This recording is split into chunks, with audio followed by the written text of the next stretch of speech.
Bismillahirrahmanirrahim. Assalamualaikum warahmatullahi wabarakatuh. Perkenalkan, saya Muhammad Zaki Datullah dengan NIM 23041010093. Di sini saya ingin menyampaikan materi tentang pasal 1 Kitab Undang-Undang Hukum Acara Pidana untuk memenuhi tugas PLKH Hukum Acara Pidana dengan dosen pengampu Bapak Antoni S.A.M. Hum.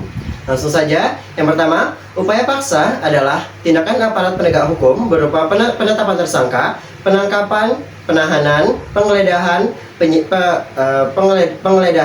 penyitaan, pemeriksaan surat, penyadapan, pemblokiran, serta larangan bagi tersangka atau terdakwa untuk keluar wilayah Indonesia yang dilakukan berdasarkan ketentuan dalam undang-undang ini dalam rangka kepentingan penegakan hukum.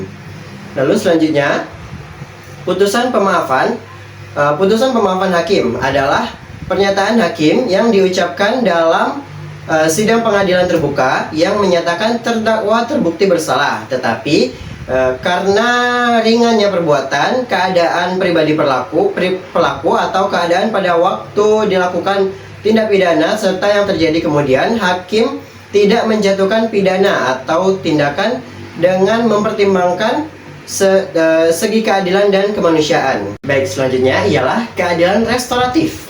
Adalah pendekatan dalam penanganan perkara tindak pidana yang dilakukan dengan melibatkan para pihak, baik korban, keluarga korban, tersangka, keluarga tersangka, terdakwa, keluarga terdakwa, atau pihak lain yang terkait, yang bertujuan mengupayakan pemulihan keadaan semula. Lalu selanjutnya, advokat adalah orang yang berprofesi memberi jasa hukum baik di dalam maupun di luar pengadilan yang memenuhi persyaratan berdasarkan ketentuan undang-undang yang mengatur mengenai advokat, atau orang yang dapat memberikan jasa hukum baik di dalam maupun di luar pengadilan sebagai bagian dari pengabdian masyarakat untuk memberikan bantuan hukum cuma-cuma berdasarkan ketentuan peraturan perundang-undangan. Baik, yang selanjutnya ialah penggeledahan. Adalah tindakan penyidik untuk melakukan pemeriksaan atau objek yang dimiliki atau di bawah penguasaan seseorang terkait tindak pidana untuk kepentingan pembuktian pada tahap penyidikan, penuntutan, atau pemeriksaan di sidang pengadilan.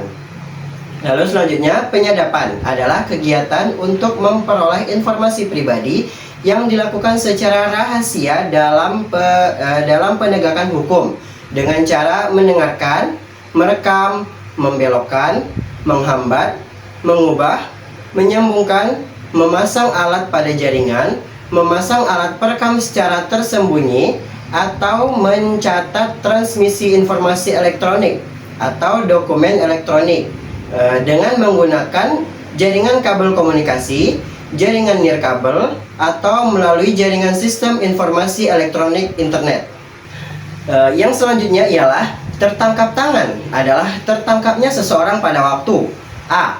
Sedang melakukan tindak pidana, B. Beberapa saat setelah tindak pidana dilakukan, C. Sesaat kemudian diserukan oleh khalayak ramai sebagai orang yang melakukan tindak pidana, atau D. Sesaat kemudian padanya ditemukan benda yang diduga keras telah dipergunakan untuk melakukan tindak pidana yang menunjukkan bahwa dirinya adalah pelakunya, turut melakukan atau membantu melakukan tindak pidana. Lalu yang terakhir adalah restitusi. Adalah pembayaran ganti rugi yang dibebankan kepada pelaku atau pihak ketiga berdasarkan penetapan atau putusan pengadilan yang berkekuatan hukum tetap atas kerugian material atau imaterial yang diderita korban atau ahli warisnya. Baik, sekiranya sekian dari saya ucapkan terima kasih dan mohon maaf apabila terdapat kesalahan pada pengucapan atau pada pelafalan yang telah saya sampaikan. Sekian dari saya, wassalamualaikum warahmatullahi wabarakatuh.